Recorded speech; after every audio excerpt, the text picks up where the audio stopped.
don't carry the same bias.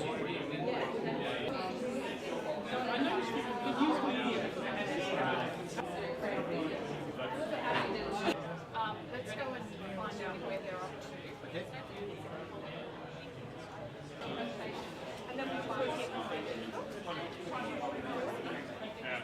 And 3, 2, 1,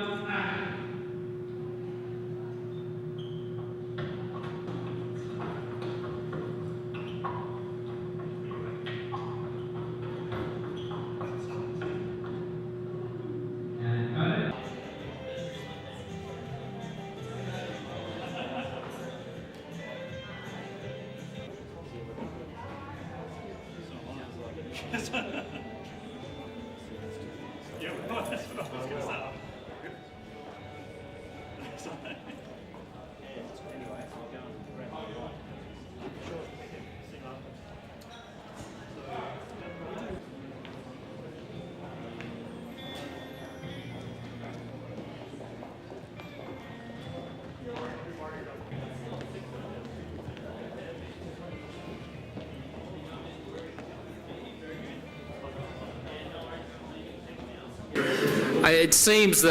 It seems that everyone is in the room now. So let me welcome you tonight and tell you that we're delighted to bring you this, which is the third in a series of innovation panels for 2016. And I hope that you enjoy a really exciting agenda that we have this evening. Please tweet along. You'll see on the bottom of all the slides, hashtag TWC Innovation. So take a picture of the speakers as they're talking and put it up there on Twitter for us. Before we begin the proceedings, I'd like to acknowledge and pay respect to the traditional owners of the land on which we meet, the Gadigal people of the Eora Nation. As we share our own knowledge, our learning, and our sense of innovation, let us also pay respect to the knowledge that's embedded forever within the Aboriginal custodianship of country.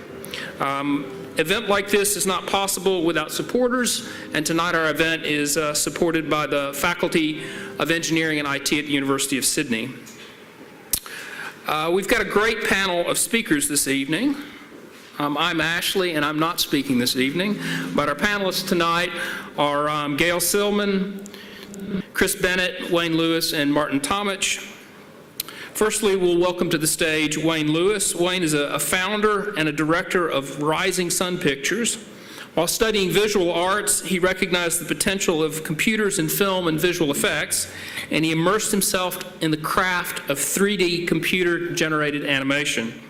Over the past 2 decades, Wayne has assumed various roles from animator, director, creative director, facilities manager, head of production, and CEO. In 2006, Wayne was the executive producer on the Australian films Boxing Day and Brother.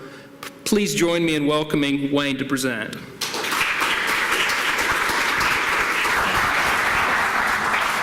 Thank you. Howdy. Is that working? Cool. All right. So I'm going to apologise in advance if this doesn't quite work. The main reason being that I've got a lot of videos on here which I'm going to try and stop while they're playing, and Keynote is not the most friendly program for doing that, but we'll have a crack anyway and see how we go. So, excuse me for a moment. All right. So,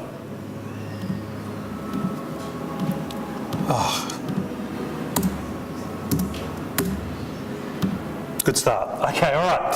Moving on. So we're Rising Sun Pictures. We've got about 100 films under our belt after 20 years. We do visual effects for films, so digital visual effects. I thought the best way to possibly explain what that is show you a sequence we worked on, which a lot of people have seen. It's the kitchen scene from the X-Men Days of Future Past from a couple of years ago. I've got this in there because I just find it funny more than anything. That's how I got here today. And I thought we had some engineers in the building, so I thought they might find that funny. This is another thing to do with a Dilbert cartoon to do with ideas and the cheapness of ideas. And whilst I understand where the guy who wrote Do It is coming from, I don't necessarily completely agree with this. However, I thought it was pretty funny in the context of the difference between thinking of something and executing anything. All right. We know three things about intelligence. One, it's diverse. We think about the world in all the ways that we experience it. We think visually, we think in sound, we think kinesthetically, we think in abstract terms, we think in movement. Secondly, intelligence is dynamic.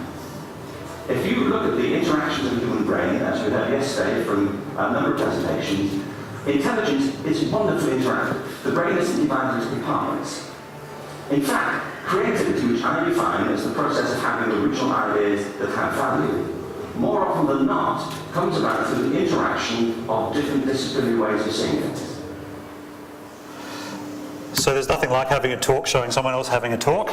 That's a guy called Ken Robinson, who's a peer and a PhD from England, whose entire career is built on creativity and education and the concept of how education destroys creativity. And owning a visual effects company where we employ a lot of people from diverse backgrounds, doing a lot of diverse acts from all the way from computer coding to pure art, it's been interesting applying that type of thinking to what we do.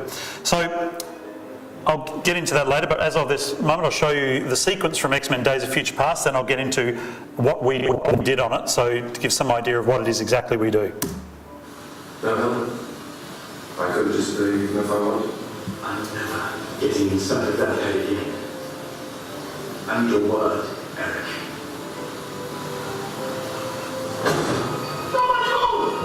Hold it right there! Charles, don't move! Hands up, or we will shoot! Freezing, Charles. And come. Hands up!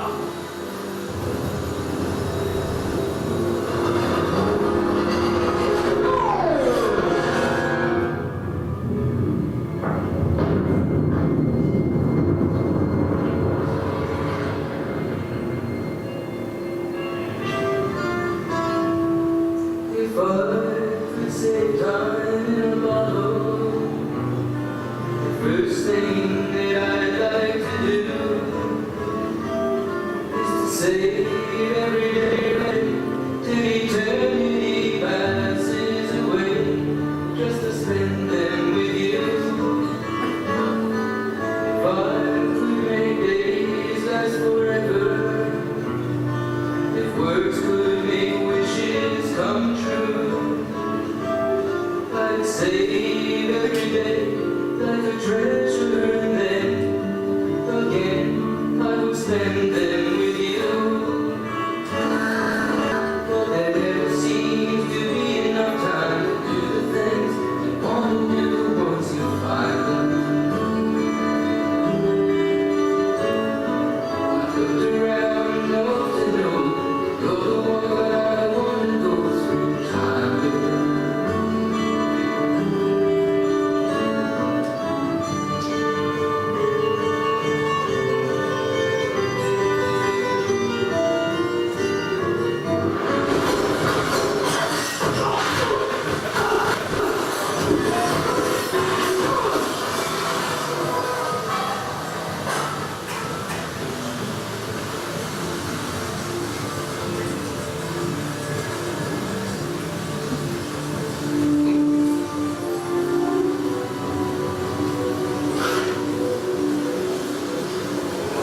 So that sequence was about 90 seconds, took 6 months of about 40 people and cost around $2 million.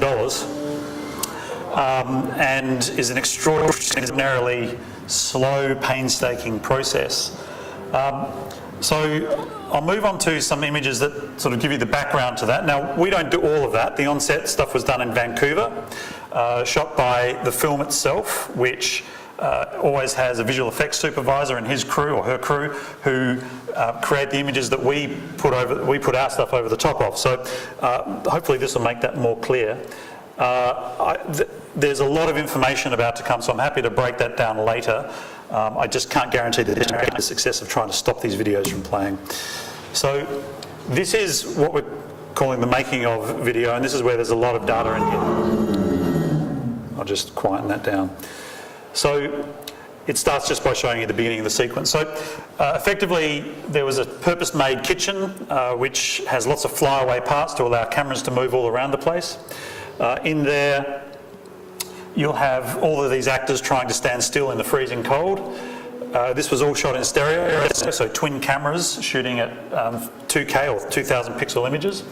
So what you'll see here is lots and lots of background images showing you the type of actions that was happening on set that we then took into our system and put all of the digital work over the top, which is what's coming next. So this is just shots of the soap. All of this is our stuff. We did everything in the air, all the water, all the guns. We had to replace the actors because they couldn't stand still.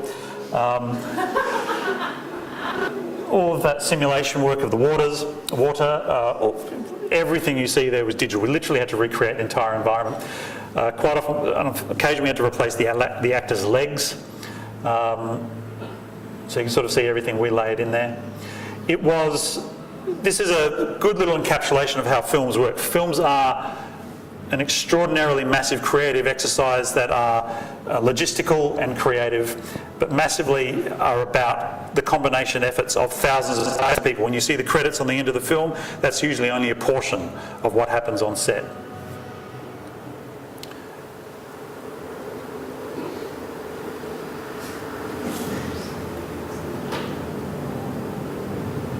So you sort of get the idea. I won't take up the full 10 minutes, but lots of CG layout over live images. This is an example of actor stabilisation. They're freezing, they're shaking. We had to make them stand still. That's a lot of work. All right, moving on. So that starts with what's called pre-visualisation, which is a sort of a very early stage effect, where animation is used to show the director what his sequence is going to look like. And apart from the very beginning here, they effectively shot this very accurately to what the pre-visualisation showed.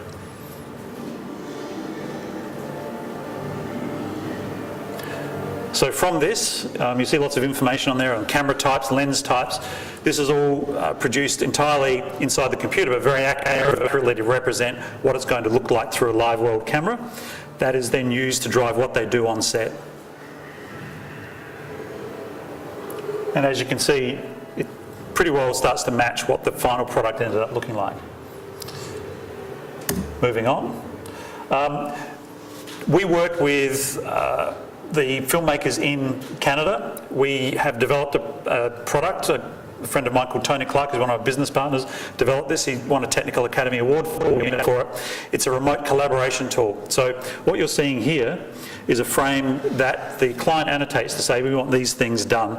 It allows you to look at images from both sides of the planet at exactly the same time, see the images that you draw on there, give directions, and provides a permanent record. This will probably shoot through. This is a collection of still frames, so moving on. Yep. That might be an example of the outcome of one session. Lots and lots of frames that indicate to you what they wanted. So you see all the directions on there. We want this to happen, this time, this frame, this hour, this type of thing. All right, so this is a background shot of what happened on set. So on these two gantries, you see the cameras on one and the stunties on the other. And this is them filming the shot of his close-up, side-on, from behind, as he runs around the walls.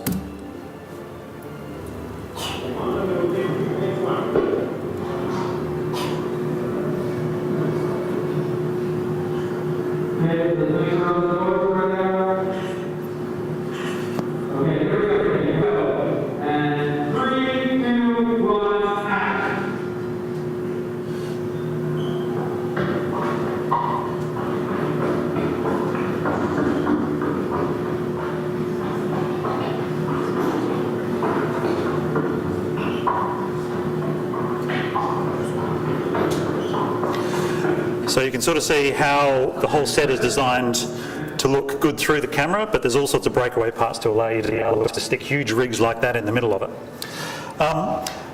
That's 10 minutes, so I just wanted to give you a rundown on what we do, and hopefully that will lead to questions about the combination of everything that this is about, which is technology and creativity. There's piles of things in this which I could get into about how technology and creativity blend to create an outcome like that. But apart from that, thank you very much.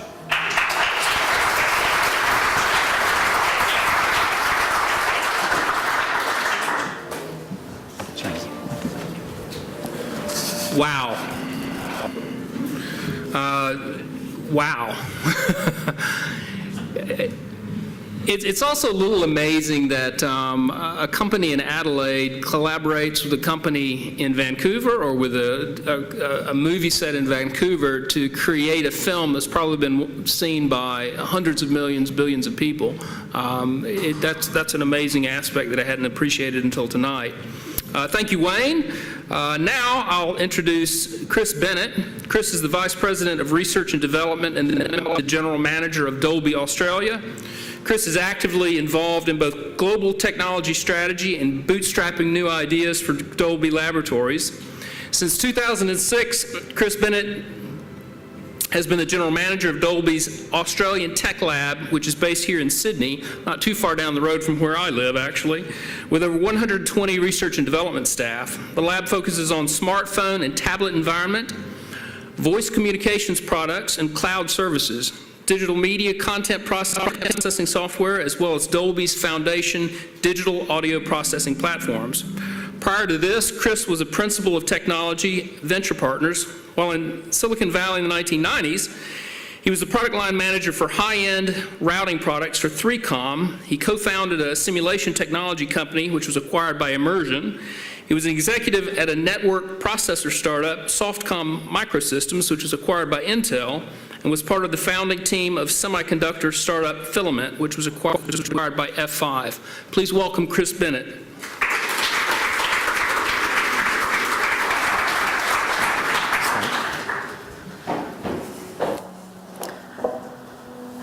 Right, just a quick switch over.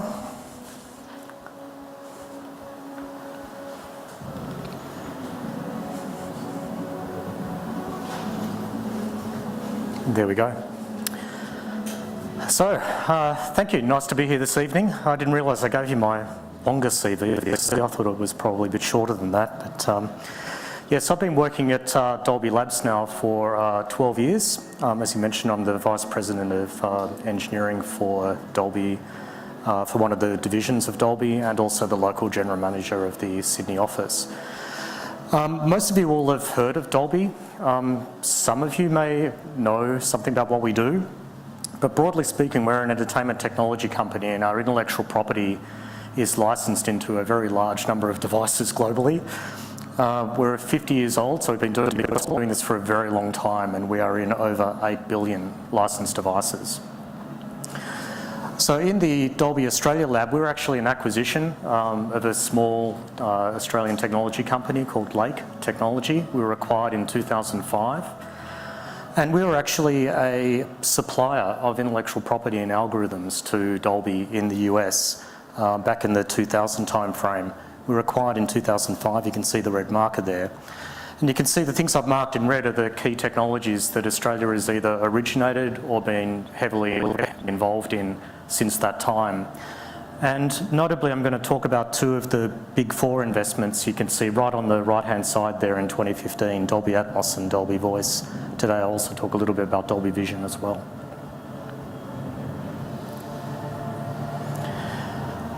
But to start, I think I'll try and take you back a little bit to 1977. I'm not sure how many of you weren't actually born in 1977. I was. But this is one of my favourite memories from sort of the very beginning of when I became interested in music and technology and film and so forth. But this was a bit before fancy visual effects. Here we go.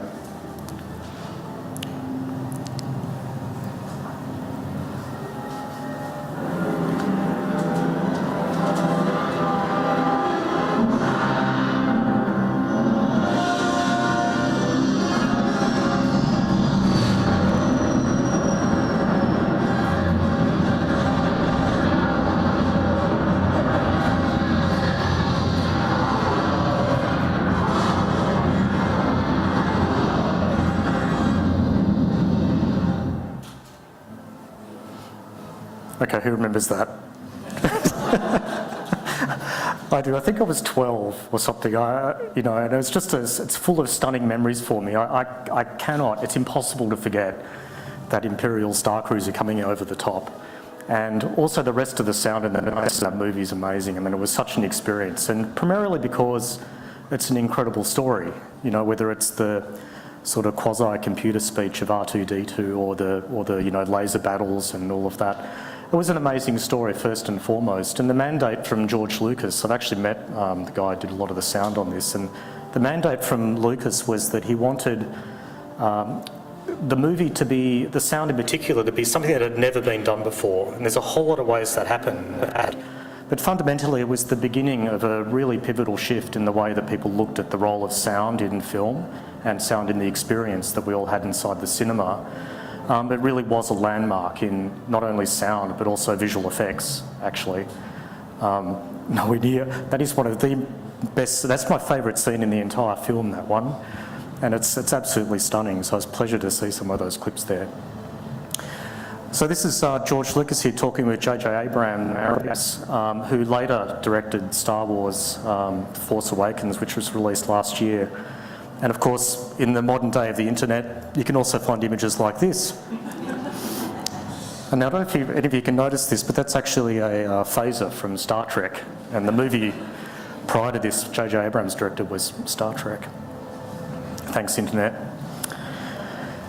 So at Dolby, we fundamentally spend a lot of time thinking about the science of sight and sound. It's how we perceive the world, and we try to pull it apart and understand what it is about what we see and what we hear that makes us react in a certain way or feel a certain thing. And that's really fundamental to it. So it's a sort of a synthesis or a fusion of the science of perception with amazing world-class engineering. And I truly believe, because I've worked with these people for a while now, that we have some of the smartest people on the planet when it comes to this activity here in Sydney. And broadly speaking, I subscribe to the theory that big brains attract other brains. And when we were acquired by Dolby back in 2005, we had about 25 people. We now have 120. So I think there's some evidence there that that's true in Australia. So we really believe by understanding the science that we can give amazing creative talent like J.J. Abrams or any of these filmmakers really powerful ways to tell their stories. We really think a lot about the stories, but of course, for us, it starts with sound. We just love speakers at Dolby, we love sound. This is a photo I took today in one of our labs.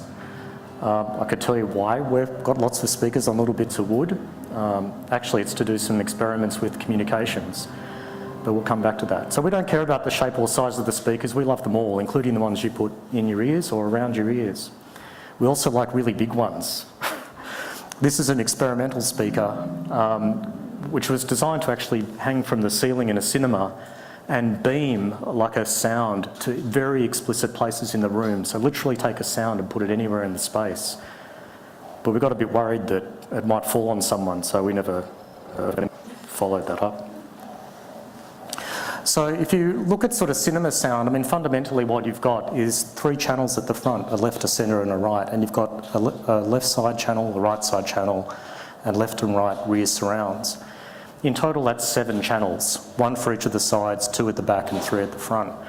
For a creative person who's doing sound to tell a story, what they basically have is a huge amount of precision at the front. They can pan sounds with a very high degree of accuracy at the front. But we wanted to go further than that. By adding speakers across the ceiling, we basically create an array of speakers that are individually addressable, and you can take a sound and move it through space. We call it a pan-through array. So every speaker is individually controlled, and a creative director can take any sound they want and place it anywhere in the whole of 3D space in the cinema. So what they can now do is, instead of being limited to just precision at the front, they now have precision across all of the cinema in 3 dimensions. So they can take beds of sound, add objects to it, and create exactly what they're looking for, the precise result that they're looking for to tell a story. So this is literally 360-degree sound from Dolby, designed for cinema, for filmmaking, and for the most amazing experience. We, in the Australian office, we're also responsible for taking this core format and technology and executing it in the home, for home cinemas, and also for portable devices. So when you pull out your phone or tablet on a wherever, airplane or something, you put your headset on, you're going to get an amazing 360-degree sound experience. We call this system Dolby Atmos for atmosphere. So this is a typical shot of what a post-production facility would look like. There's probably about 350 of them in the world now. Excuse me. Everybody basically mixes their films in Atmos now, right? Because if you've taken the time and money and effort and spent $2 million in one scene, you're going to take equal amount of time to tell the story with sound. And this is where they do that work. I had a huge amount of fun actually with one of my colleagues in the room here seeing this film twice. Gravity, it was directed by Alfonso Cuarón. It was released in 2013 and won 7 Academy Awards for Best Director, Cinematography, Film Editing, Visual Effects, Original Music Score, but also Sound Editing and Mixing. And so I thought, what better way to be able to explain Atmos and why we use Atmos or why they use Atmos than one of the directors. Here's Alfonso. The sound in the storytelling of gravity is very important.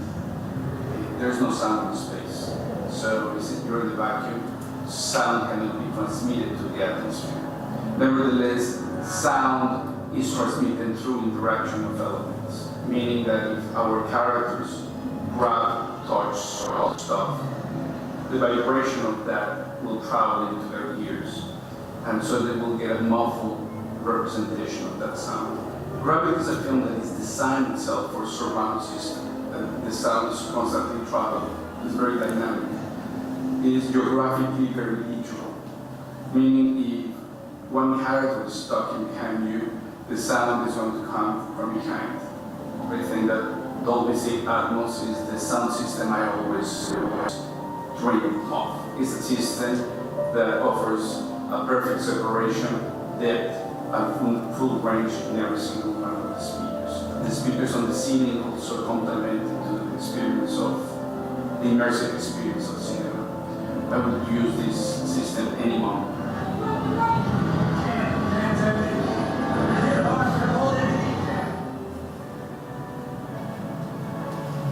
All right, I'm going to run a few minutes over, my apologies.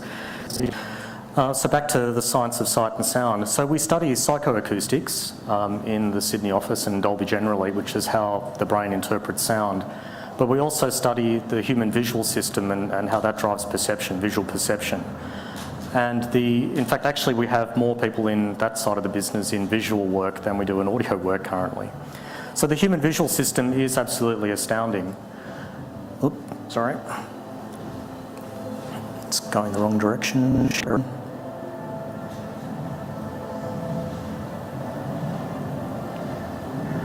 There we go.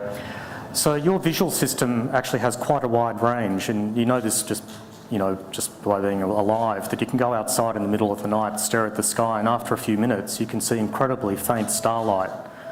You can almost count on one hand the number of photons that are hitting the back of your eye from some of those stars in distant galaxies. You can see the wash of the Milky Way.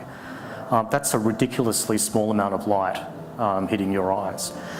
Equally, you can go outside in the bright sunlight and still see the world around you. The sun itself is incredibly bright, I mean ridiculously bright. There's 15 orders of magnitude difference between starlight and sunlight. Your human visual system can't see all of it at once, but it can see about 5 to 6 orders of magnitude at any point in time. But what you can see in a regular television, today's current digital televisions, is a fraction of what the human eye can see, what you see every day. And in fact, in a cinema, it's even less than that. It's about half that in terms of light. So current television technology and cinema technology, projection technology, is a fraction of what the human eye can see. And the way that content is created typically represents only a fraction of what the human eye can see in terms of colour as well. But we love all our pixels at Dolby, and everyone's been trying to get more pixels. Everyone's trying to create systems that deliver those pixels even faster, so sort of faster pixels. But we think every pixel matters. So what if you could make every single pixel better? Increase the dynamic range and increase the ability for each pixel on a display to show greater colour. So that's kind of what we started thinking about, and our colour scientists wanted to understand, okay, better pixels, we know that's a good idea, but how much better do they need to be? And so we did a bunch of experiments, and what we determined by taking regular people and showing them images with extremely rich colour and extreme levels of dynamic range, darkness to brightness, what we discovered is that people actually like images that are much more like the real world, specifically about 200 times brighter than what you see in a regular television, and about 4,000 times the amount of dynamic range. So there's a big gap between what you have today in cinemas and in the home and what your human visual system likes. And this was the driver behind what we call Dolby Vision. We built a system from the cameras that capture the original content through the encoding and distribution and playback technologies to solve this problem. And it really does create amazing images. Colours that are just stunning, detail in the blacks that are incredible, and absolutely beautiful highlights as well, specular highlights on metal and glass and water and things like that. So not only do we know that we can create amazing images, but we actually know what it does to you. So when you watch these images, what happens in your brain? And I know from personal experience that without any glasses or anything, any special technology, these images look 3D. They look much more real. They look like the real world, like you're looking through a window. It's truly stunning. To me, water looked wet, like I could put my hand out, touch it, and it would be wet. And we know from studying people that when you see fire, for example, your skin temperature actually goes up, like you're actually sitting in front of a fire. So this technology is not just sort of, faster pixels or more pixels, but we know that these better pixels can actually change the experience. So we thought, okay, that's great. We've got 360-degree amazing, perfect, high-precision sound, and we've got the most amazing visual system for storytelling. What do you do if you put them together? We have a thing we call a Dolby Cinema. Just think IMAX, but a whole lot better. These have, premium seating. They have perfect sight lines from every seat to the screen, an edge-to-edge screen, and they're powered by this piece of science fiction technology. This is a laser projector. And we had to go back to the original material science to figure out how to build LCD crystals that were pure enough to create the colour primaries to drive this projector, to create these amazing images. These are 500 times brighter than regular projectors. I had the opportunity to see Tomorrowland in Dolby Vision with a Dolby laser projector in Hollywood, and it was absolutely stunning. I mean, I remember walking away from it thinking, golly, that... In fact, we were coming back on a freeway and I remember looking out the window at the sunset over LA and thinking, that's what it looked like in the cinema. I've never had that experience before. But, more importantly, the folks, the key directors in the industry are all absolutely convinced as well. Here are some quotes from them. My favourite's this one from Steven Spielberg. It says, "I've been waiting for this my entire career," like somehow he's been wasting his time to this point. And I'm also really curious too, because if we build a system that can capture, almost everything the human eye can see, well, what does it look like when you put this next generation laser projector in a cinema and you watch a film that was shot with only natural light? So Chivo, who's the director of the cinematographer for The Revenant, shot the entire film with natural light. This guy's won 3 Oscars in a row: Gravity, Birdman, and then The Revenant. I never had the chance to see it in one of these Dolby cinemas with one of these projectors, but I really want to. So here's a quick clip. I got to actually experience Dolby Vision for the first time, and it was nuts. The contrast was incredible. The color was unbelievably vibrant. It was one of the greatest experiences I had watching a movie. It is yet another great reason to go to the movies. It's J.J. Abrams with the last Star Wars movie. Now, we haven't got one yet in Sydney, but we're working on it. It should be soon. It should be this year, I'm hoping. But we have something close to, I think, 35 Dolby cinemas now around the world. but the consumer TVs have been launched. LG launched about 3 months ago in Australia. So you can actually get these Dolby Vision powered TVs for your home, and there's tons of content. But what's next? Could be virtual reality or something, right? I found this slide which I thought was amusing. So, you know, it's interesting, we are experimenting with VR. I mean, if you could stand in a movie and look around the set, what would it feel like?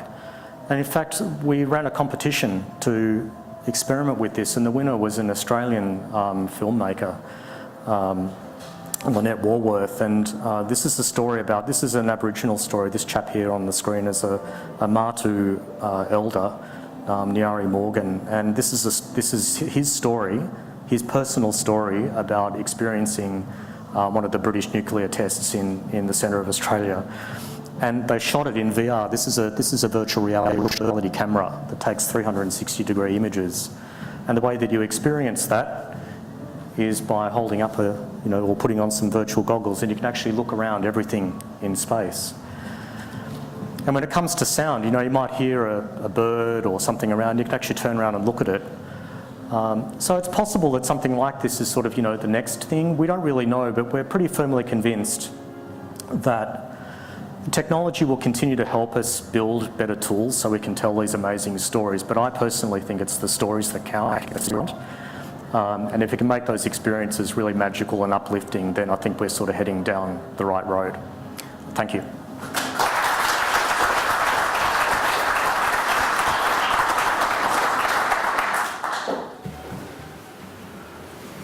Great.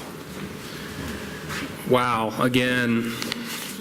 I get on the train every morning at North Sydney train station, and coming in the contra direction are engineers, digital signal processing engineers who are probably doing some high-level math and Fourier transformers, and they all have on Star Wars t-shirts. And I've had the good pleasure to visit Dolby Labs a couple of times, and it's usually late. I think it's twice on a Friday afternoon. But everyone loves working there. It's you get to work on some cool stuff, and then some pretty happy people that are making movies reality. Our final speaker is our final presenter is Martin Tomitsch. Martin is an associate professor, and he's the head of the design at the University of Sydney's Faculty of Architecture, Design and Planning. He's the chair of the Design Lab, a research group that focuses on interactive design and creative technologies. Before moving to Australia, Martin studied informatics and worked as interactive designer in Vienna, Stockholm, Reykjavik, and Paris. He's the founding member of Media Architecture Institute, co-chair of the Media Architecture Biennial 2016, state co-chair of the Australian Computer-Human Interaction Special Interest Group, and visiting lecturer at Vienna University of Technology's Research Group for Industrial Software. Please join me in welcoming Martin to the stage.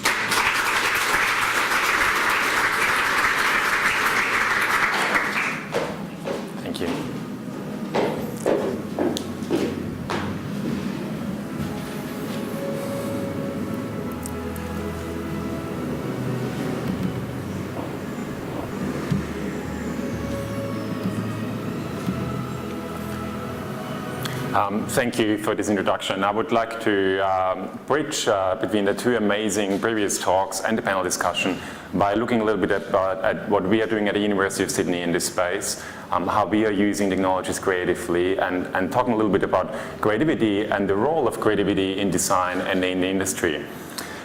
So I am Associate Professor in the Faculty of Architecture, Design and Planning at the University of Sydney. I'm also the Program Director of a Bachelor program called Design Computing. And this name for a degree might be a little bit difficult to explain when it comes to open days and parents asking about what is design computing, because there's not really any profession behind design computing. So when you study architecture, you become an architect. When you study law, you become a lawyer. But when you study design computing, you don't quite become a design computer. So that's sometimes quite difficult to explain. But we really like and embrace that name, and also our students do. So once they get into the program and understand what it is all about, because it quite nicely nicely demonstrates how the degree is about both creativity and creative thinking and analytical thinking, which is sometimes also associated, maybe not scientifically completely correct, but sometimes associated with the left and the right halves of the brain. And I think also really nicely is captured through the name, the title of tonight's event, Creative Code. So the right half of the brain being responsible for what we associate with creative thinking, and the left half with analytical thinking, creative code. And we have been teaching code creatively at the University of Sydney in our program for a very long time, almost 15 years now.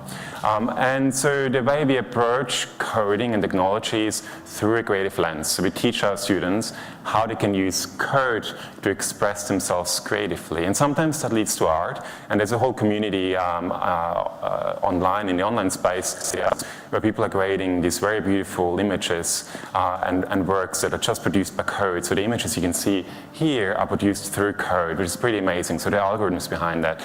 And if you also Google creative code or creative coding, these are the things that are coming that you would find on the internet. But what is interesting is to see how the role of creativity is changing in industry. And that is quite fascinating for us as educators. And indeed, if we look at this report, it was commissioned by the World Economic Forum just late last year. We can see that creativity, as one of the essential skills to have for graduates in 2020, has moved up from place number 10, where it currently stands, to place number 3. So it shows how the role and the relevance of creativity is increasing and increasingly becoming more important in the industry. So these, what you see on the left-hand side, are the graduate skills that industry will be looking for, that graduates will have to be successful in the industry in 2020. Now that begs the question for us as educators: how can we teach creativity? How can we make sure that our graduates coming out of the university programs are creative, are trained in creative thinking? But the real question is actually, how can we ensure that we don't forget how to be creative? Because we're all born creative. We're all creative when we grow up, but somehow as we're growing up, we're forgetting how to be creative. You might have heard of the paperclip test. It asks a very simple question. How many uses can you find for a paperclip? If you ask the question adults, usually they come up with about 10 uses, maybe 15 uses. If you ask the same question children, they come up with 200 and more uses of a paperclip. So somehow, as we're growing up and starting to go to school and being trained in what is known as convergent thinking, analytical thinking, we forget how to be creative. But really, we're all creative. We're all born creative, and we want to be creative. Who recognizes this? So this is MySpace, or this was MySpace around 2004. MySpace was before Facebook took over. And this is actually Facebook, the MySpace page of one of my friends in 2004. And you can't really read the text, right? It's not just a projector. You actually can't read the text. She chose on her MySpace page to use a dark gray font on a black image, and you were not able to read the text. So it's not a great example for good design, and I'm sure she was aware of that. She wasn't a designer, but I'm sure she was aware that it was not very readable, but she was extremely proud of it because she did this. She was not a coder, she was not a designer, she didn't know how to design web pages, but MySpace allowed her to express herself creatively by changing her profile page the way that she wanted it to be. And she was really, really proud of that, and I think that was partly why MySpace was so successful at the time. Yeah. But creativity is also important for problem solving. So there's a saying that art tends to ask the questions and design provides answers. And so creativity is really important as a process for as an approach for problem solving. And there's another test, the paperclip test, the thumbtack and matches test is one, which is giving participants a simple task. You get a box of matches and a box of thumbtacks and a candle. And the task is to light up the candle and to stick it on a bin board in a way so that the wax is not dripping on the floor. And so Donald Norman, who is a cognitive scientist, was writing in his book called Emotional Design, where he explores the role of emotion in design, about this test. And he was describing a study that was done in the 60s, which found out that if people are put under stress, they're performing poorer in this test. Whereas if people are put into a relaxing environment where they feel comfortable, they are performing much better at this problem-solving test. Right? So it's about problem-solving, and it's about creativity. I will let you think a little bit about that. I won't quite resolve this puzzle yet. I wanted to end on two examples to show how creativity can be used to solve problems, to come up with new solutions that can actually make an impact in the world, or change the world, or help to make the world a better place. And both examples show how sometimes those creative solutions come from looking at the world in a different way, looking at the world creatively. And because Vivid is on at the moment, I thought I'll start with the Vivid project. So both projects are examples that were done by some of our students. The first one was commissioned by Vivid 2 years ago, and actually came out of a unit of study I was teaching the year before, where I challenged students to think about design interventions that improve the life in cities. And so a group of students was looking at waste and littering in the city. And at the time, actually, there was this campaign going on in Sydney, the Hate Hostel campaign. You might have seen that. And you can find those sort of signs all over the world, encouraging people not to litter, and sometimes even threatening them with a very massive fine if they litter. But our students try to think of a way how to turn around that, and actually, rather than fining people for littering, trying to reward them for doing the right thing. And so they came up with this very simple solution, turning the bin into a game, and in this case into a Tetris game. And the idea was you put your piece of rubbish into the bin and you can play Tetris on the bin. And therefore you're getting rewarded for doing the right thing. They built the prototype as part of the course that they were doing with me at the time, but then as it was commissioned to Vivid, we actually received a little bit of funding to build an actual prototype, and you can see here one of the students, Stephen Bay, assembling the bin, and then here the way it was exhibited at Vivid, and I'll play a short video that shows the final installation, which was right outside of Customs House 2 years ago.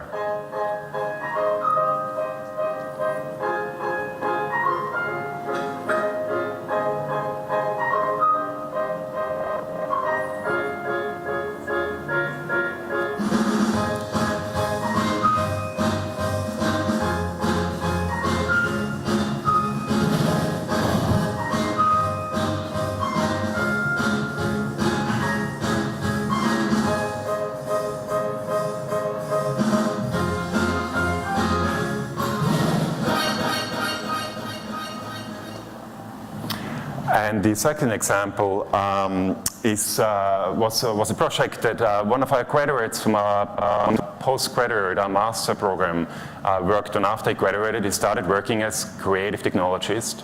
So that's a new title out there that some of our students are now taking on. It's people thinking up new creative ways of using technologies. And again, it's about looking at the world in a different way, looking at the world in a creative way, through a creative lens. And this particular student, Mikey Ford, I recently met him and he told me about this project, and he said he was looking at all these devices lying around in a meeting table. So he was in a meeting and everyone put their smartphone on the table. And it's a phone, yes, but he was looking at all these devices on the table and had this realization, this epiphany that actually all these smartphones just sitting there idle on the table are processing units, right? They're computers, they're little computers that are just lying around idle and their power is not being used while they're just lying on a table.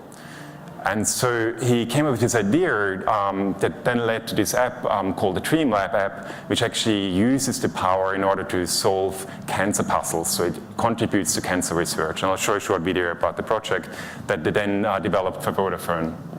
Cancer affects so many of the people we love. But what if you can help by speeding up cancer research? And all while you sleep. Researchers need supercomputers to crunch their complex data, And that's where you and the Dream Lab app come in. Because phones aren't just phones anymore. They're powerful computers. So let's put them to good use. Simply download the app, choose which project you'd like to support, and how much data you'd like to give on mobile or Wi-Fi, and once it's charged, your phone will solve a tiny piece of the research puzzle. With just 1,000 app users, cancer puzzles will be solved 30 times faster. Download DreamLab and help solve cancer while you sleep. So this is another great example of how we can use code creatively to make the world a better place. And I believe this is hugely important. And using technologies creatively, we can find and discover new ways of doing things and new things to do. Thank you.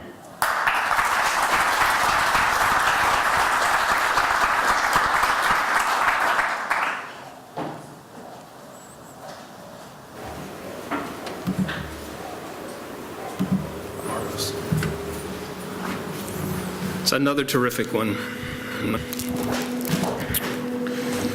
It's interesting to see that creativity is not just something that happens, but it's innate. They're with us, and there's some methodologies perhaps to get the most creativity out of our projects.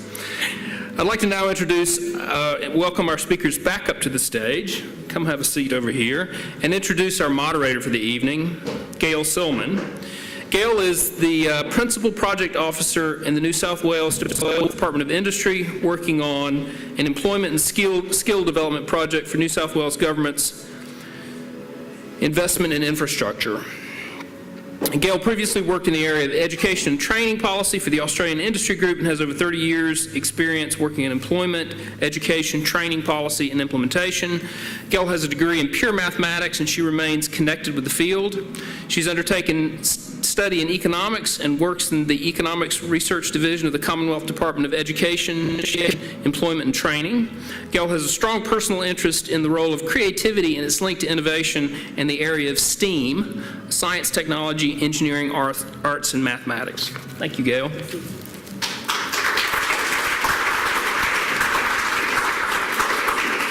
Thank you for inviting me tonight to moderate this. I don't know about you, but I was sitting there thinking, oh, my children would love this. I mean, they're at university, but my son and daughter would have just loved to have seen this tonight, and I couldn't help but think we need these three guys to go out and speak to schools and to universities to actually see what is out there, because I don't think people know. And as I have a background in education policy as well, I was quite interested in seeing how we can show what you do and encourage young people to pursue this. Wayne started off with a very short clip with Professor Ken Robinson, a person does TED Talks, which you'd be quite familiar with. I highly recommend that you seek these out because they are inspiring, to say the least. Wayne spoke about technology and visualisation, film.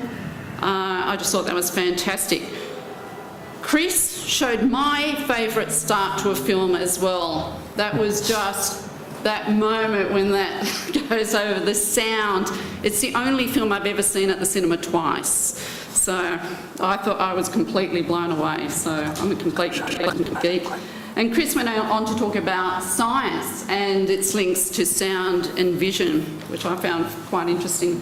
Martin, creativity. How can we teach creativity? How did we lose our creativity from when we were children, when we were told that we had to stop painting the sky green and the grass blue, that we had to turn those colours around? How's that evolved? Why have we lost our creativity? And I like that he highlighted how vivid as well, where we see a convergence of science, technology, engineering, arts and maths, and in particular coding in creativity. I'm sure you've got lots of questions, and we've got some people around the room with microphones.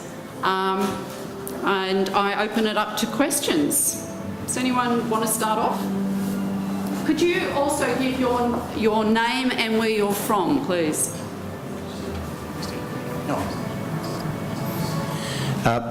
Thank you. Mike Giro from the Warren Centre.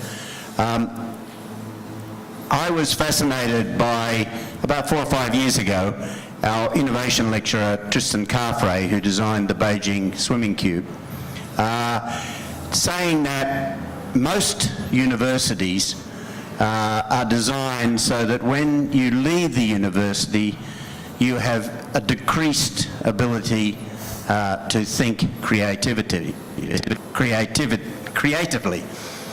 He listed as an exception the university he went to, which was Oxford, but we won't go into that. What does the panel feel about the fact that a university education can destroy the creativity of the person doing the course? I might start off. I think it's not just university. I think it's the whole schooling system, and I was trying to allude to that a little bit in my talk. And I think it's like we've been doing that for a very, very long time, which is why it's so hard to change. And I'm glad that people notice it and mention it and raise it. And thank you for the question too. I think it's an important first step to be aware of that, and I think also the fact or the realization that the world is changing and that creativity is becoming more important and valued, that the creative industries are booming in Australia and other countries, is also a really important contributor to that. As to what we can do to change that situation, again, I think awareness is one first important step, and a second one is that we start trying to bring creativity back into the curriculum. And I believe universities are starting to do that. We're certainly starting to do that at the University of Sydney, where we're looking more at well, we are sort of looking at the new way of how we can deliver the education experience at the University of Sydney, and interdisciplinary collaborations are starting to play a much bigger role there, which again is something that is reflected in industry. I imagine you guys could talk to that as well, the importance of interdisciplinary collaborations. And that also sparks creativity and creative thinking, because you're challenged by other people from other disciplines who think maybe in a different way to how you're thinking about a certain situation or problem, and that's hugely important. And again, I did mention briefly or point briefly to the idea of divergent thinking, which is something that sort of is quite important and seems to be quite important in a lot of university programs, but at the same time we need to bring in some approaches to or teach students how to think. The convergent thinking, and we need to teach them how to think divergently. So it's sort of not just problem solving, but also exploring multiple options. And one of the reasons why this is becoming so important, and why creativity is also becoming more important in the industry, is that the world is becoming increasingly more complex. And we see these days a lot of problems that are described as wicked problems. So problems that don't have just one solution and where there's not a linear path towards that solution. So rather than applying convergent thinking where we develop this one linear path and find the solution, we need to be able to think both divergently and laterally as well, to explore a number of solutions and then sort of try to assess the value and the relevance of the different appropriateness of the different solutions and try to identify whatever is the best way of moving forward. And again, also that requires multiple disciplines and multidisciplinary thinking in order to solve these wicked problems. Yeah, I think that's, excuse me, I think that's very interesting. It's in particular the multidisciplinary sort of, shift, because I think, everybody is different and we all function differently, we think differently, and the way that all of us approach problems, challenges, ideas will all be slightly different. Sometimes it's the same, but they can be quite different, and it's leaving enough freedom in the system so that people can explore their particular individual natural approach to attacking a problem or finding a solution or just experimenting with something. I think it's leaving that freedom in the system is difficult, so you're not sort of set on a bunch of rails that take you down some particular learning path that's entirely inflexible.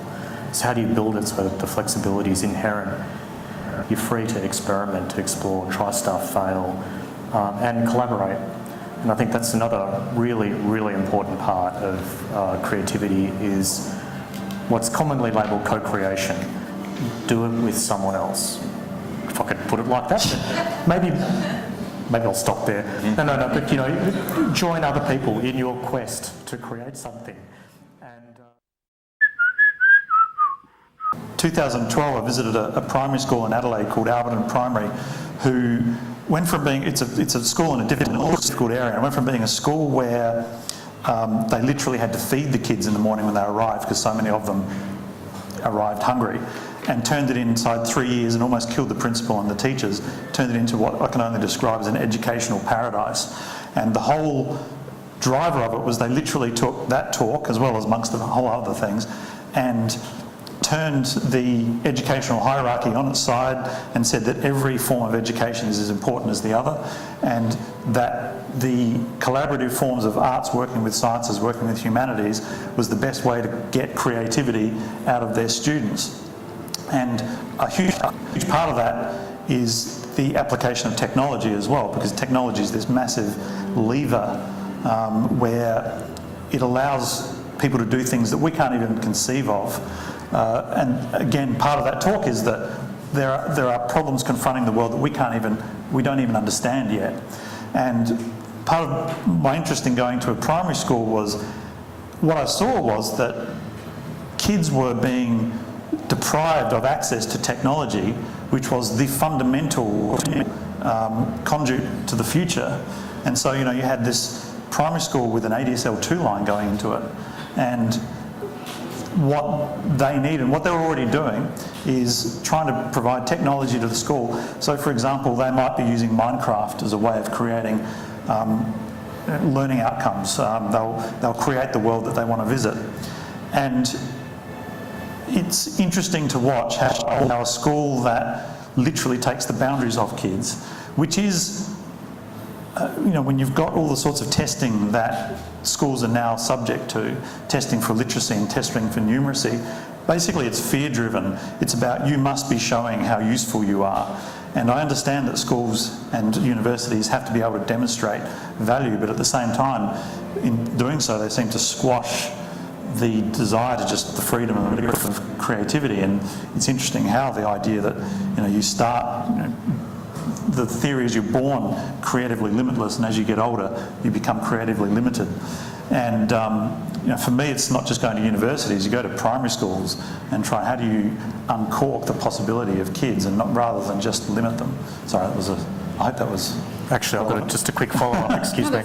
So I saw a segment on SBS the other night about an Indigenous primary school campus that's been created up on the North Coast. And there was this beautiful little moment in it where the interviewer asks this 4-year-old boy, what do you want to be when you grow up? And he's got all these blocks of wood in his hand, and he's putting them on top of each other. He says, I want to be a builder. She says, oh, why do you want to be a builder? He says, I really, really like hammers. I thought, you go and build, you know? I don't care what you build, you just go do that. Thank you. I'm Lynn Wood, and I have a startup called Idea Spies, sitting in the front row. I'd like to go on from the last question, because I'm wondering if we're too critical of ourselves as Australians. I noticed on the presentations that one of the tables had a table on creativity that was from the World Economic Forum, talking about the increasing importance of creativity. I was quite surprised this year to see a similar table from the World Economic Forum that said Australia is the most creative country in the world as of 2015. And so I've understood that the real problem, not really surprised, I'm sure it surprised a lot of people in the room that we are the most creative country in the world. Hopefully that continues. I thought the real problem was commercialisation, and I was just talking beforehand about the fact that Australia needs to do more in that field, and I was really interested recently, and I put it up on Idea Spies, that Melbourne University and Monash University have now cooperated in a bio facility that will be looking at commercialising research. And so I'd like you to comment on that, please. Is that a university question? Maybe. I'm glad you brought it up, and I agree. Australia is doing really, really well in terms of its creative potential and its investment in the creative industries, and recognizing that the future is not necessarily in the mining industry, but they need to invest into service and creative industry. And coming from a European background, also I did notice moving here to Australia that creativity, there's a lot of potential for creativity in creative industries, industry jobs, and particularly in the design industry, and being very well connected with the design industry. So our students go out and work in design agencies. I think Australia is really at the forefront. So maybe somewhere up with the UK. UK seems to be doing really well in there as well. And to this about the second question, yes, I agree essentially, and I think all the universities in Australia agree, and there are actually also initiatives not just from the government, but also from various other organisations and from within the universities to encourage commercialization, and more important even than that, partnerships between university and the industry. And I myself, as a researcher, do that all the time. So maybe I don't see myself as a very classic traditional academic. I really like to work with on real-world problems. So that always involves some sort of industry connection, because the industry often can provide the problem and the context that we can then work on as academics and researchers, and try to find solutions and new ideas and new knowledge that can then be fed back into the industry. So, and the Australian government is also encouraging that. For example, the Australian Research Council has a program called the Linkage Projects Program, which encourages collaborations between the industry and the university. So there are definitely ongoing efforts. There was another statistics published that Australia is maybe a little bit behind at the moment in terms of the partnerships between universities and industry, but it's certainly changing, yes. I was going to say that this conversation came off the back of us talking about Australians being very creative, and we all know these, we're out there, but I was on one of those working parties with the Office of Chief Scientists around the research area, and what we are is risk averse. So, and yet we have two people here in the room, creativity, and you take some risks. I don't know, Wayne or Chris, if you want to comment on this. Actually, just on those tables that you were talking about, I did notice that as creativity went up, the one thing that dropped out of the lists altogether was quality control. But it's quality, if you have creativity. Yeah. Maybe that's half my day job, so I think about that a lot. Commercialisation is a really interesting challenge. I mean, I started my first software company in Australia, and it is really difficult. And there's a multitude of answers to this particular question. I totally agree with you that Australia is an amazingly creative place. There are amazingly creative people that have got incredible ideas that are prepared to have a go. And it's sort of, again, it's how do you take that step, right, out to sort of the unknown and make something possible for yourself. And I did 3 startups. I was in venture capital for years. I saw 1,600 startup entrepreneurs come in the door and tell me why they thought their idea was the most amazing thing. And you can tell when they really care about it. They come in and they go, no, you don't understand. This is really bad. This experience is broken. This doesn't work. If we could just change this, the world would be a better place, or we can make this possible. And, I think the beginning of commercialisation, one of the keys to making it happen is that you've really got to believe in what you're doing, and then you will find ways to cut through. And it's a noisy world out there, particularly in technology in Silicon Valley, and particularly in Silicon Valley. So to even get noticed in Silicon Valley, you've got to really have a strong belief system about what you're doing and why you care, and why someone else should care. More fundamentally, in Australia, there's a limited local market, and that's very hard to escape. So depending on exactly what you do, that may not be a problem, but it can be a severe restriction. And notwithstanding the fact that in this age of globalisation and the internet and everything else, face-to-face relationships matter, and you do need to go places and meet people to, again, cut through, break through. I think it's really important. I think it was the founders of Airbnb who said, if you launch and no one notices, launch again. And apparently they had to launch 3 times until someone notices them, and now they're a massive success. Fair enough. That's going to the point of making noise. Yeah. Being from Adelaide,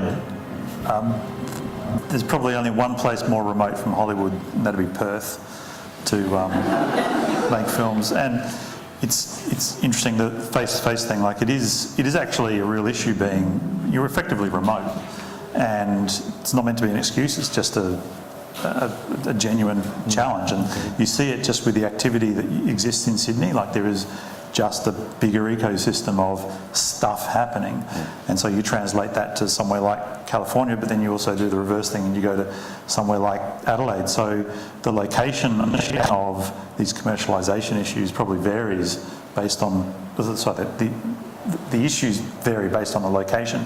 So in Adelaide there's 3 major universities. They're small probably comparatively, but we're involved in conversations with one of those who they understand that whatever the universities are now, they won't serve for the future. And one of their drivers of the University of South Australia is how do they become, they're a large entity by comparison, how can they be a facilitator for people who have ideas? How can they take advantage of people who drop out of university to go and chase an idea?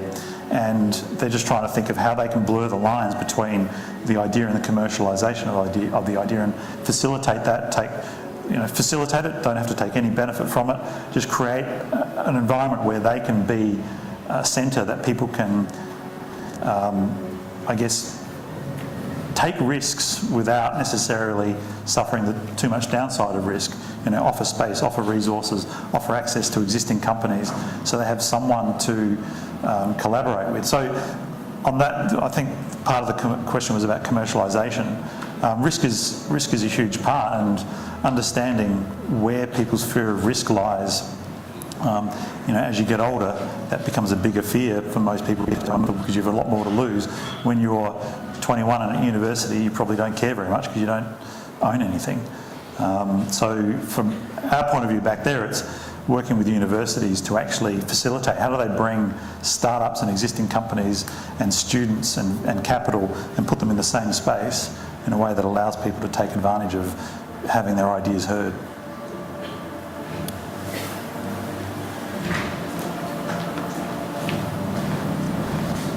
Jay Horton from Strategis Partners. My question is about the measurement of creativity. And last month we had an OECD report that demonstrated that we're falling behind in terms of our PISA scores against other countries. That's the teenagers' education accomplishments. So I'm just wondering, is it actually, are we measuring the right things, or is it indeed possible that creativity can be scored and measured and we can rank ourselves on something as intangible or as creativity?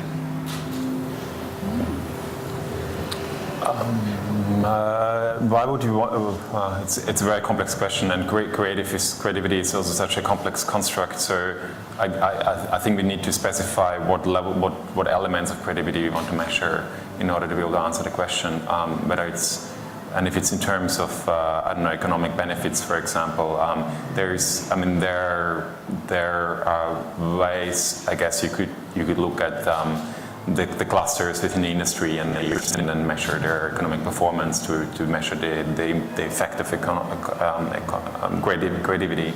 And for example, the Design Council in the UK has done it with design. So they were studying design-led offices over a certain period of time and then looking at their performance compared to other agencies that were not design-led in order to measure that. Creativity is very difficult to quantify, of course, and That's part of the reasons why it's up on number 3 in the 2020 list of job skills, because it's so hard to quantify and automate. It's almost impossible to automate that. And as we see more and more robotic algorithms and AI algorithms sort of taking over some of the more everyday jobs and tasks, which even potentially may lead to autonomous cars, right? The creative tasks and the importance of creative jobs, the jobs that require creative skills, will become more important. So there's this example of a robotics research group in the States that took 2 years to build a robot that can fold a towel, and it takes the robot 20 minutes to fold a towel. So there are certain tasks that are just not easy to automate. It's a difficult question to answer in terms of how do we measure creativity. Yeah, it really is. Yeah. I don't know, I have a few sort of extreme points going on in my head. One of them is that I have worked in the past with an extremely talented guy who suffered from a mental illness and had a lot of trouble coming to work. And we were flexible because he was, we thought, incredibly creative.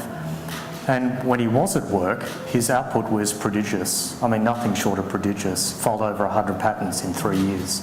Not entirely by himself, they were co-created.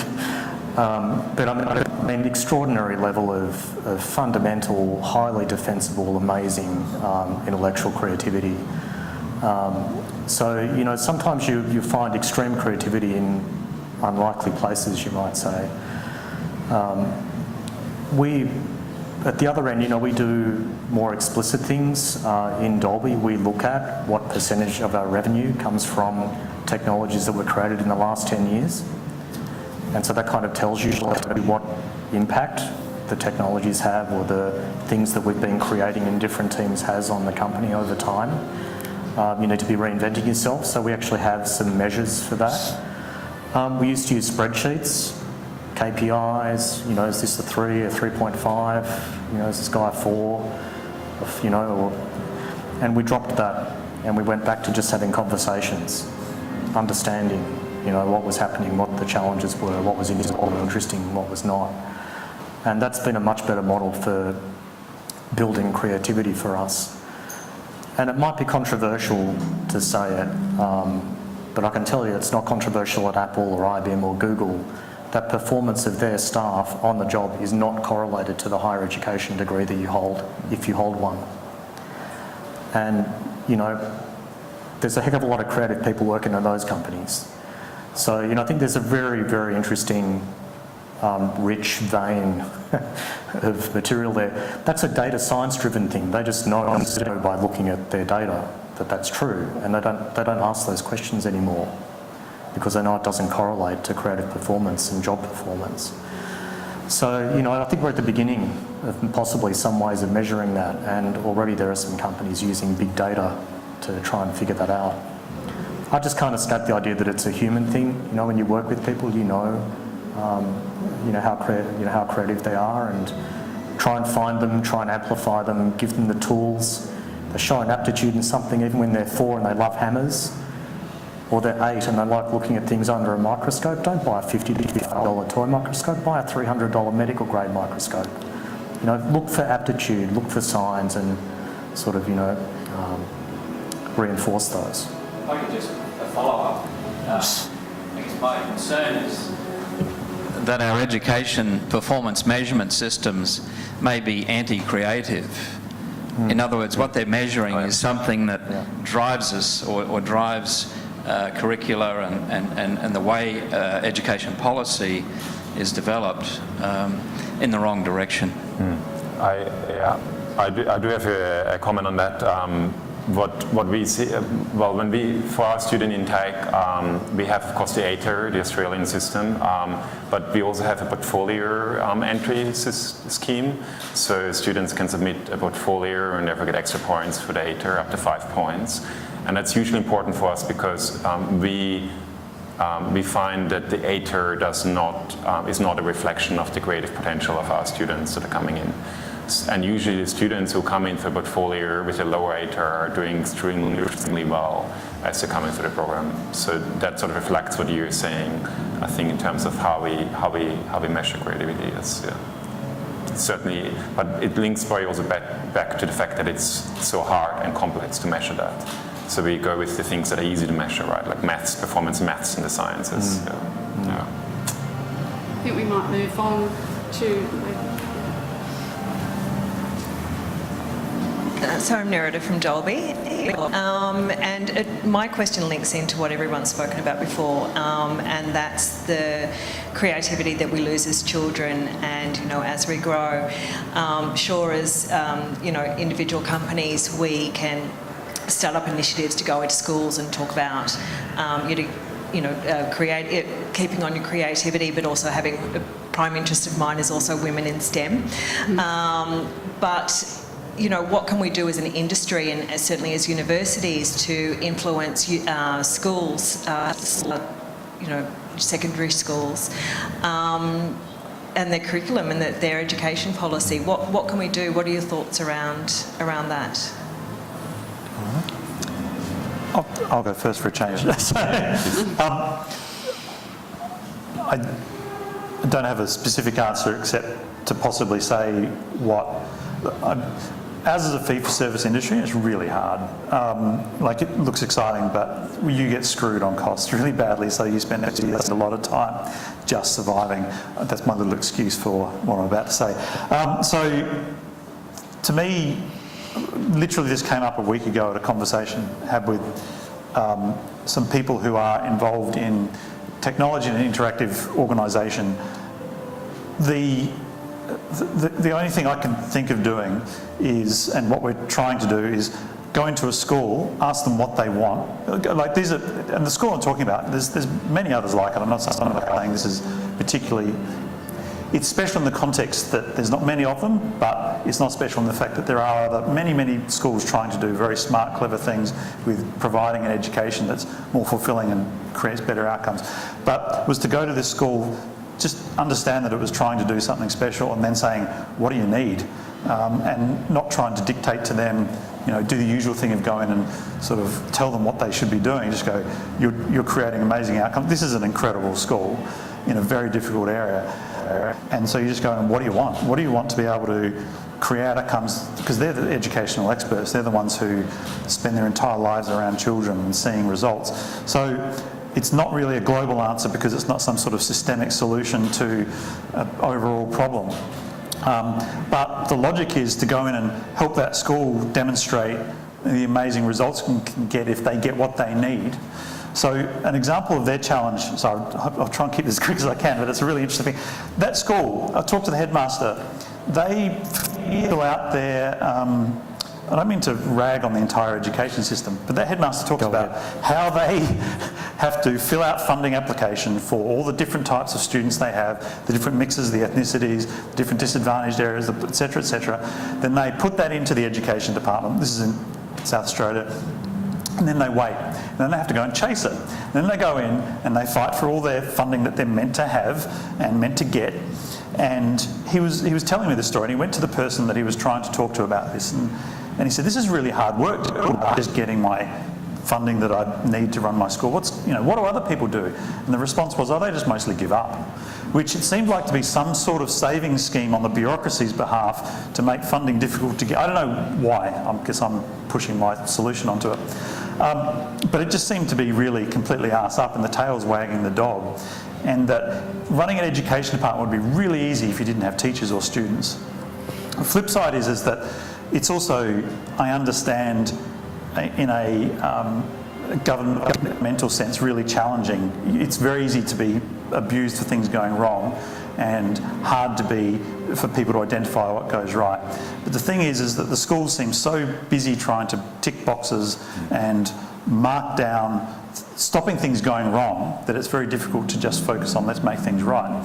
So all I thought was you go into the school and you try and help them with whatever they need to be successful in what they perceive as success. And if that's give them money to buy stuff that otherwise they wouldn't be able to buy, rather than do that. Then find a way to represent that in a data sense, so maybe work with the university to say, why don't you send PhD students in to map the success of this school, and use that as a way to not necessarily prescribe outcomes, but try and give a school just an opportunity to have a crack, then measure the success they have in doing it, and then try and use that as prototypes for what other schools might be able to do. That's not a very simple answer. It's just something we've been trying to do, and that's the best I've got. So. Yeah. Right. Years and years ago, my father gave me a book. As a psychiatrist, he gave me a book called The Male Brain, and about 2 months later he gave me another book, The Female Brain. And, you know, we're certainly different in terms of the, you know, the way that the male and female brains function. But I can say one thing for certain in my experience: if you've got half a brain and you're a guy, get a girl on the team as well, because you're almost guaranteed to have a better outcome. And at school level, I've seen this in different forms, but one that immediately comes to mind is, I think I participated in a called Australian Business Week, where they basically go into a school. It's a kind of a preset program, but the students form up into little teams, come up with an idea, prototype it, do a pitch, put up like a little build a marketing stand, and go into business over a few days. And what's incredible is to see when you actually do have these diverse teams, where they're all listening to each other, which is another important thing, the outcomes are generally much better. You know, the all-male teams, you've got like skateboards and chewing gum, but the mixed teams are much richer, much more amazing ideas. You go, wow, that is incredible. How did you come up with that? And, you know, you almost look at these things and say, that's an awesome idea. That should be available on the market today. So I think one of the keys is finding ways to bring in schools the boys and the girls together with specific creative tasks they work on together. And so when you back all the way out of that, I think it's about teaching. I might pip in there, sorry. The Office of Chief Scientist has done a stock take of all the school partnerships around STEM, if you want to have a look at that, and it's primary school through, which I think is absolutely critical, right through to high school. I think when we're talking about having different groups around the table, one of my children is a musician. When we talk about what is valued around creativity, in order to get into the Conservatorium of Music, she had to perform. She didn't have to pass a maths or English test, even though she had an extremely high ATAR score. So I think that's really critical. And I think what you just said then around, it's about teaching practice as well.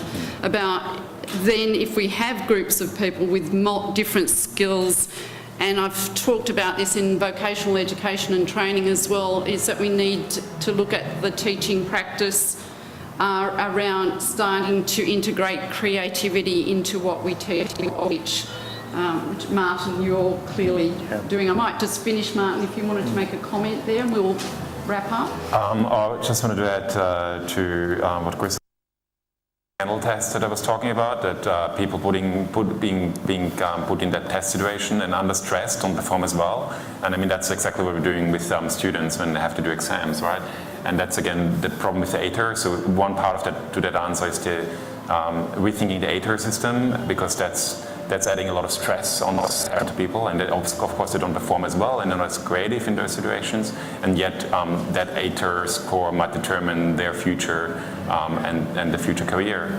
So it's one part of the answer, and the other part I think is again what links also to what Chris and Wayne said as well. It's about recognizing the value of primary education and empowering teachers, because I think a lot of the great stuff is already happening in schools across Australia, but they need more support from the government, and I think that there's some rethinking that needs to be happening in Australia. And I want to end my comment on the description of a comic I saw recently, came across, which showed a mom and a girl having dinner, and the girl said, it was in Australia, so dinner in Australia, and the girl said, when I grow up, I want to become a teacher. And the mom said, don't you want to do something that changes the world? And then next week, you saw the same situation, dinner in Finland, And the girl says, when I grow up, I want to change the world. And mom says, you should become a teacher. So I think, It's very true. I think we're... Sorry, can I just, yes. really quick. The reference to women in our industry is 2016.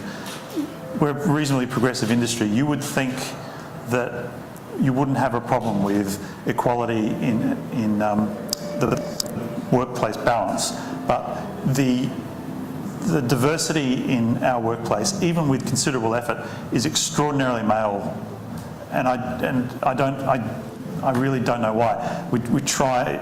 Well, I have an idea why, but the reality is in 2016, I still can't believe in what we do.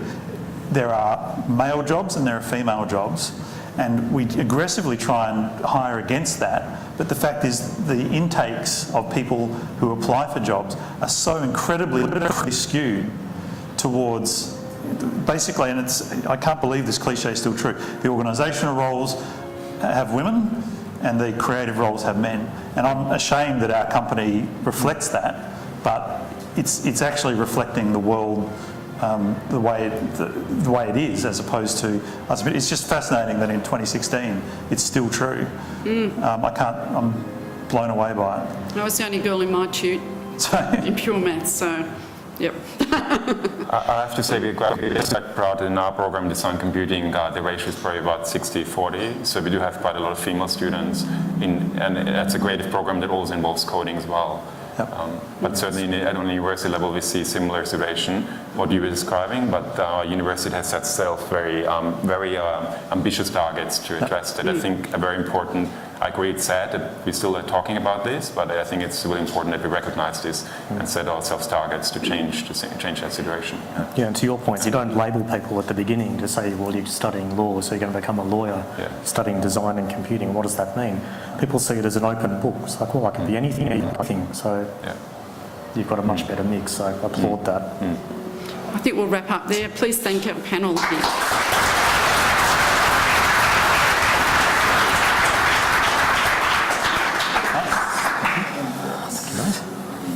Thank you. Ladies and gentlemen, please join me in thanking our panelists, Wayne Lewis, Chris Bennett, Martin Tomitsch, and of course our moderator, Gail Silman.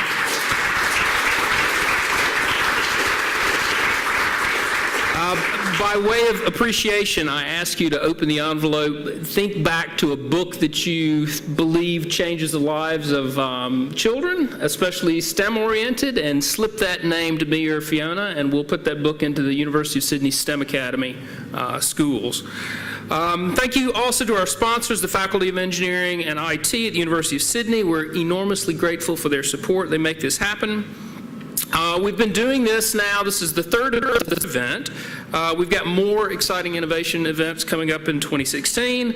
The Warren Center Innovation Lecture will be presented by leading Australian innovator and 2012 Young Australian of the Year, Marita Chang. And we get through our speakers here, and we'll see Marita's photograph. There we go. Marita Chang, she'll be speaking on September the 14th in Sydney.